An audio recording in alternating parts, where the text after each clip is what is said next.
그때 제자가 더 많아졌는데 헬라파 유대인들이 자기들이 과부들이 내일의 구제에 빠짐으로 히브리파 사람을 원망하니 제자를 불러 이르되 우리가 하나님의 말씀을 제쳐놓고 적대를 일삼는 것은 마땅하지 아니하니 형제들아 너희 가운데서 성령과 지혜가 충만하여 칭찬받는 사람 7을 택하라. 우리가 이 일을 그들에게 맡기고 우리는 너희 기도하는 우리가 말씀 살펴에 힘쓰리라. 온 무리가 이 말을 기뻐하여 믿음과 성령이 충만한 사람 스데반과 또 빌립과 브로보노와 니가노르와 디몬과 바메나와 유대교에서 입교했던 안디옥 사람 니골라를 택하여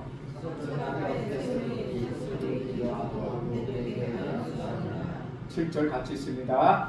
하나님의 말씀이 점점 왕성하여 예루살렘에 있는 제자들의 수가 더 심히 많아지고 허다한 제사장의 무리도 이 도에 복종하니라. 아멘. 이것은 주님의 말씀입니다.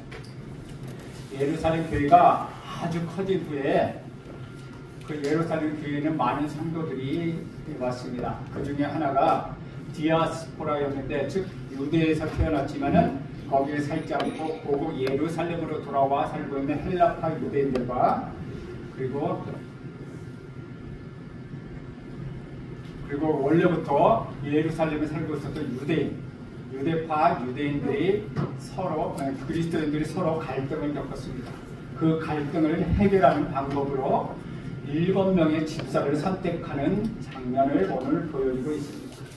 믿지 않는 사람들은 교회가 가난한 자들의 돌봄의 책임이 있다고 믿습니다.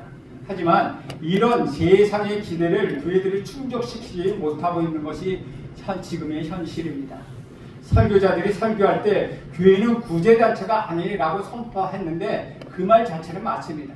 교회는 구제단체가 아닙니다. 하지만 그래서 그런지 교회의 재정을 운영할 때에도 가난한 사람들에게 구제하고 그들을 위하여 봉사하고 사역하는 것을 늘 우선순위에서 밀려나는 것도 사실입니다. 그래서 그런 모습을 본 세상은 교회에 점점 더 큰 실망을 느끼기도 한다는 것이죠. 당연히 교회는 구제만을 위한 단체는 아닙니다.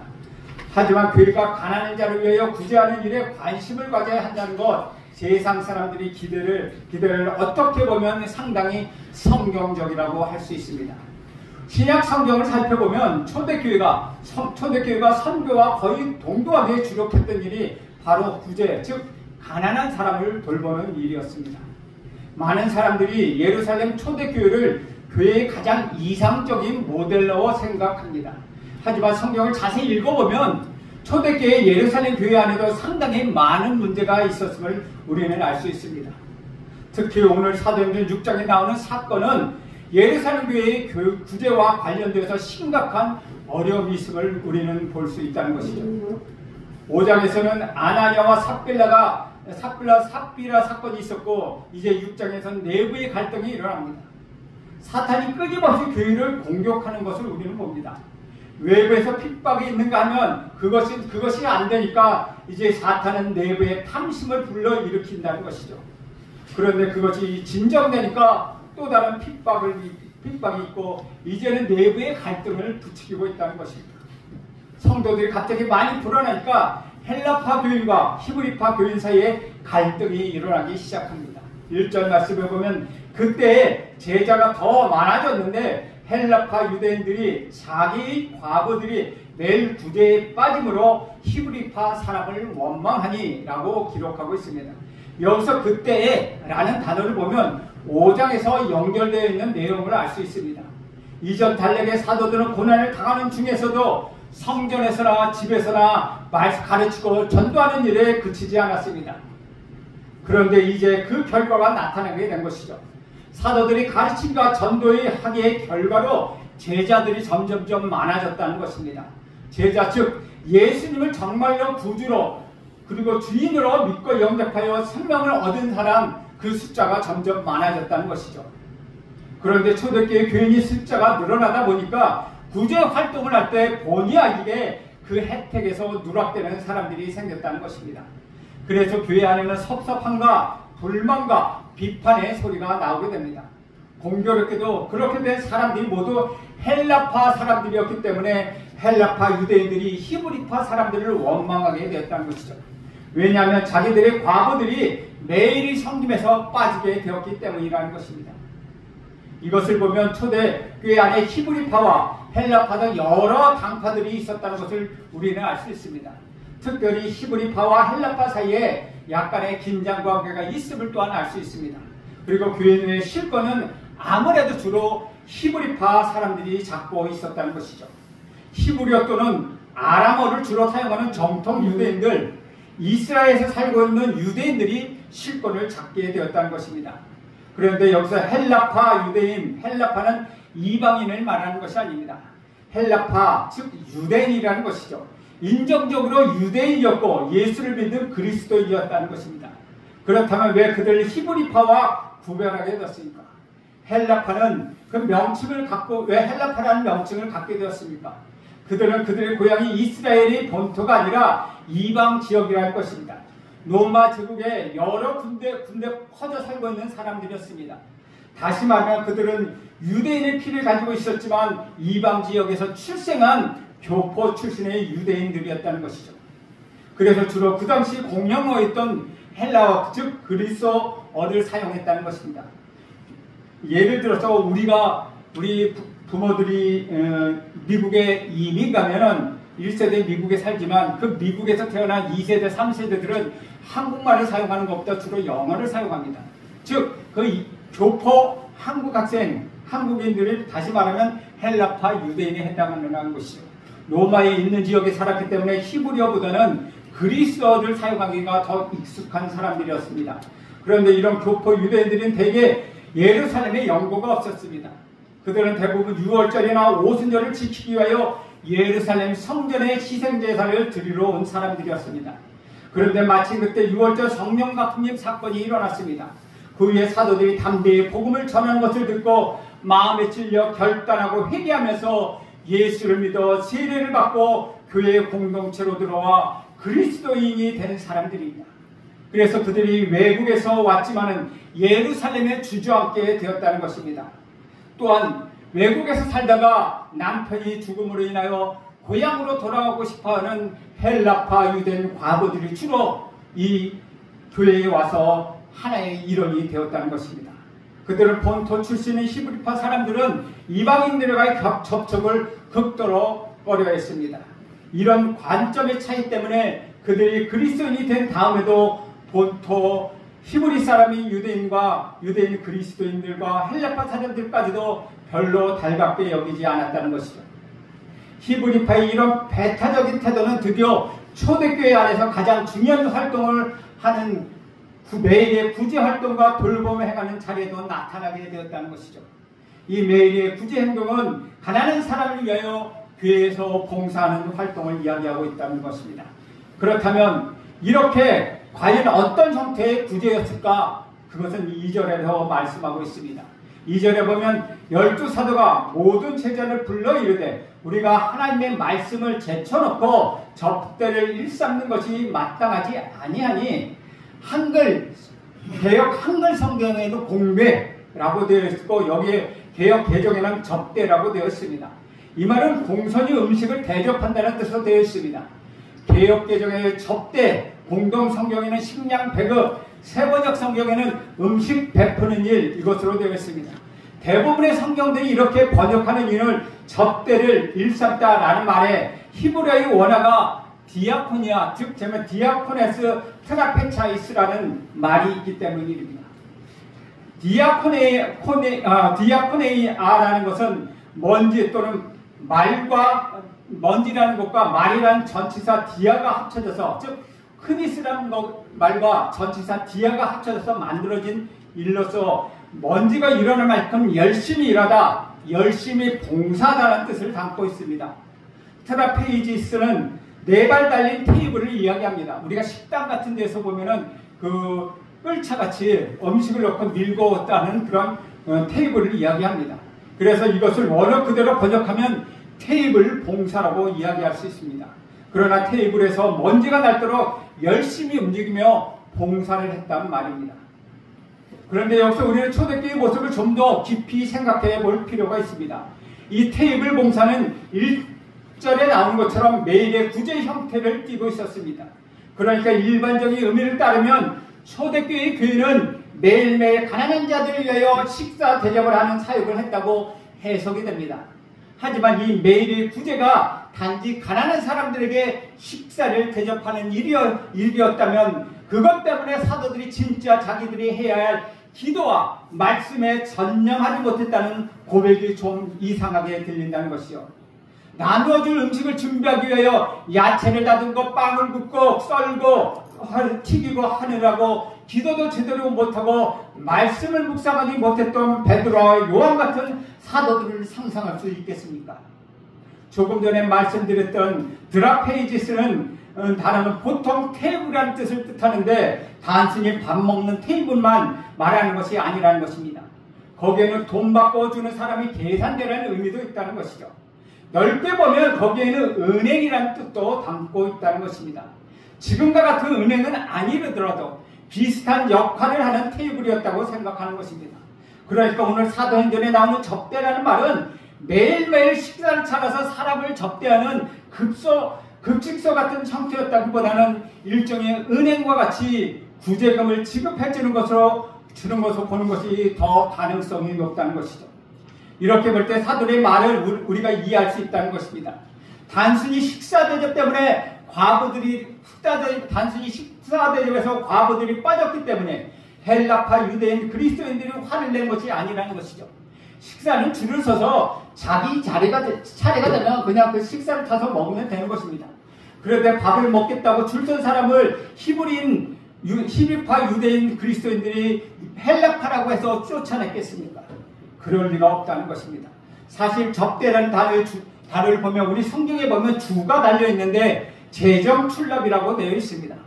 그렇다면 매일 은행과 같이 해놓은 사무실에 출근하여 아침에 회의하고 직접 창구에 앉아 탁자를 마주대어 일일이 찾아온 사람들을 심사하고 구제금을 지불해줬던 12 사도의 모습을 생각해 볼 수 있다는 것이죠.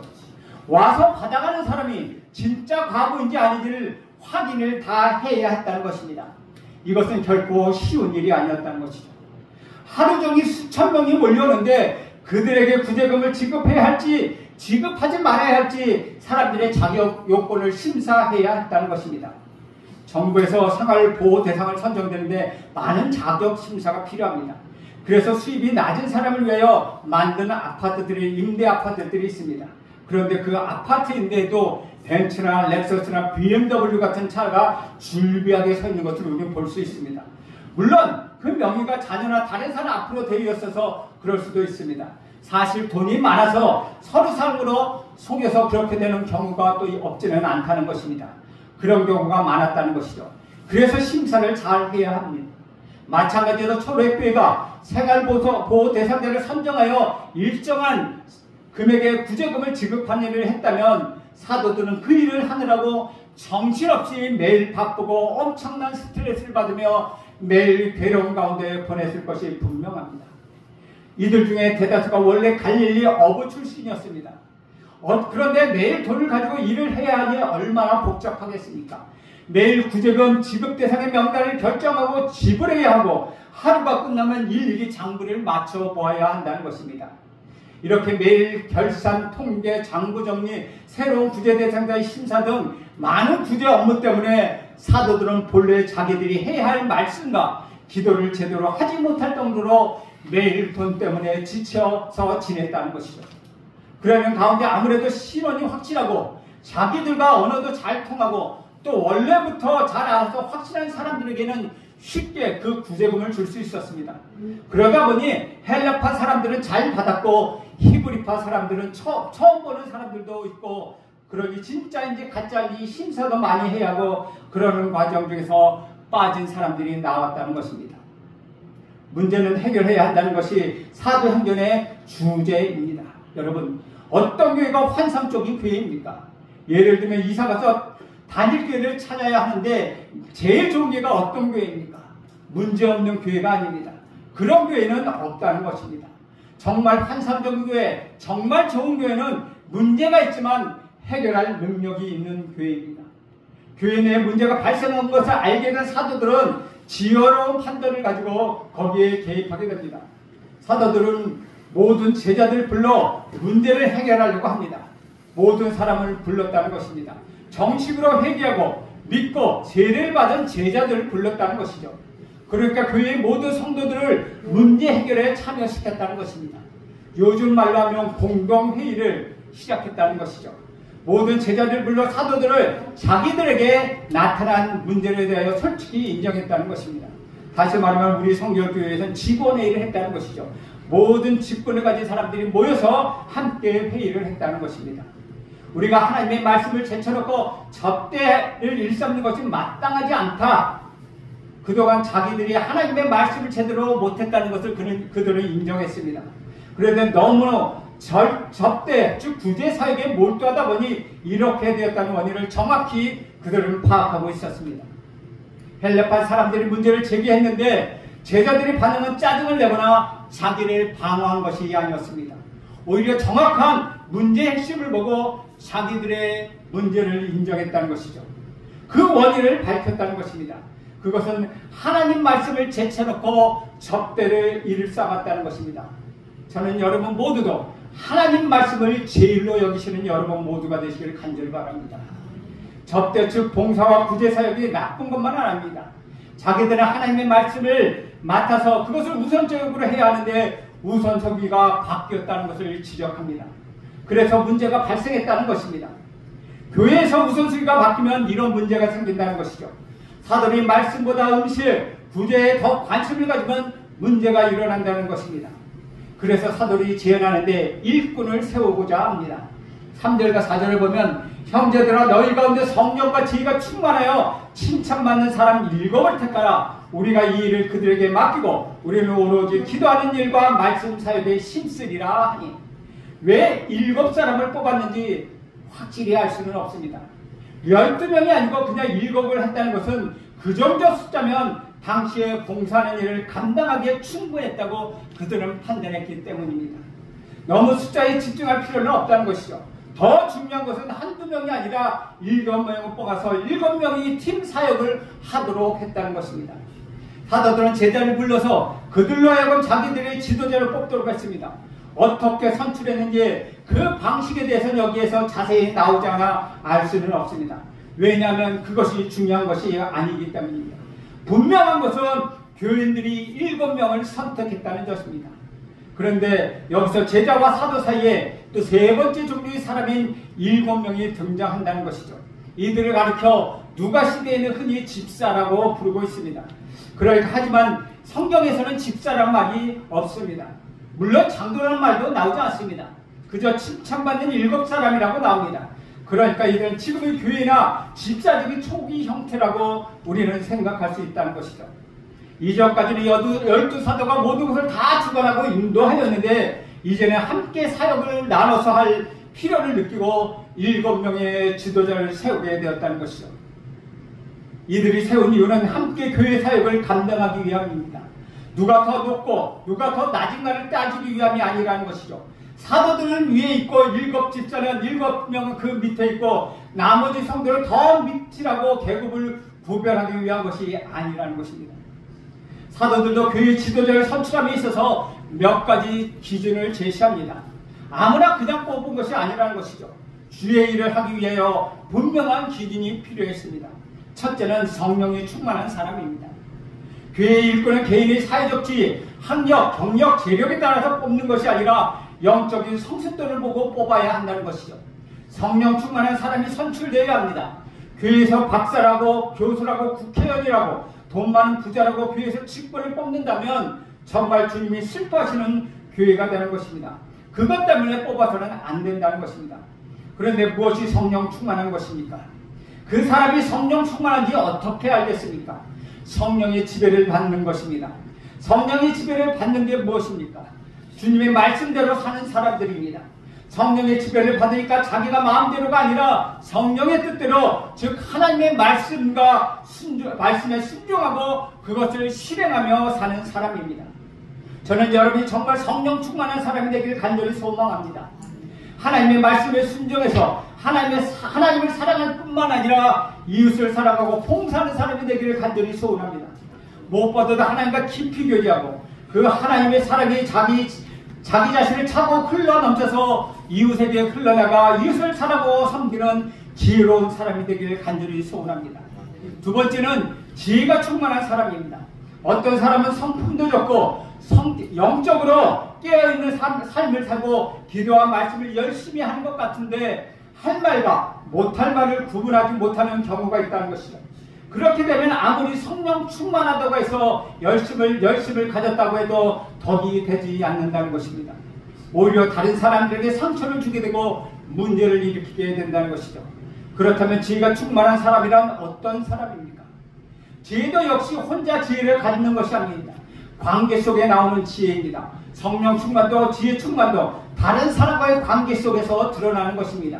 분별력이 있고 상황을 잘 판단할 줄 알고 할 말과 못할 말을 구별할 줄 아는 사람, 그 사람이 지혜로운 사람이라는 것이죠. 지혜가 충만하다는 것은 관계 속에서 나오는 지혜를 말하고 있습니다. 저는 여러분 모두가 지혜로운 사람이 되기를 간절히 원합니다. 문제를 지적하고 비판하기보다는 그것을 넘어 문제를 해결할 수 있는 지혜로운 사람이 되기를 주님의 이름으로 축원드립니다. 세 번째는 칭찬받는 사람들입니다. 다른 사람들이 보기에 인정할 만한 사람이어야 한다는 것이죠. 존경을 얻기가 가장 힘든 사람은 누구입니까? 나와 가장 가까운 사람들입니다. 가족들입니다. 그래서 교회에서 어떤 일이 중요한 것이 아니라 사람이 중요하다는 것이죠. 제대로 된 사람이 있으면 일은 제대로 잘 되어가게 되어 있습니다. 반면에 아무리 좋은 일이라고 해도 제대로 된 사람이 없다면 그 일은 제대로 되지 않는다는 것이죠. 그러므로 일이 아니라 우리는 사람을 만들어야 한다는 것입니다. 네 번째는 너희들 가운데서 뽑으라는 것입니다. 리더는 교인들 가운데서 나와야 한다는 것이죠. 다른 데서 용병을 수입하는 것이 아니라는 것입니다. 우리 가운데서 자라난 사람, 그 사람들이 리더가 되어야 한다는 것입니다. 어느 대형교회에서 훌륭한 일꾼을 잘 섬겼던 분이 왔다고 바로 우리 교회의 장로로 모시는 것 옳지 않다는 것입니다. 우리가 하나가 되어 신앙생활을 하다가 나중에 되는 것이지 어디서 수립해 오는 것이 아니라는 것이죠. 그냥 순수하고 섬겼던 우리들과 같이 섬겼던 사람들 중에서 선출을 했다는 말입니다. 제자들은 사도들이 한 제안에 대하여 기쁘게 생각하며 제시한 기준에 따라 7사람을 선출하였습니다. 5절 6절을 보겠습니다. 온 무리가 이 말을 기뻐하여 믿음과 성령이 충만한 사람 스데반과 또 빌립과 브로고노와 니가노르와 디몬과 바메나와 유대교에 입교했던 안디옥 사람 니골라를 택하여 사도를 앞에 세우니 사도들이 기도하고 그들을 안수하니라. 이들은 흔히 7집사라고 부르는데 사실 원문 성경에서는 집사란 말이 없습니다. 하지만 섬기는 목적을 위하여 뽑혔다고 해서 흔히 집사라고 이야기합니다. 그래서 이들은 교회의 재정을 담당한 일을 맡게 됩니다.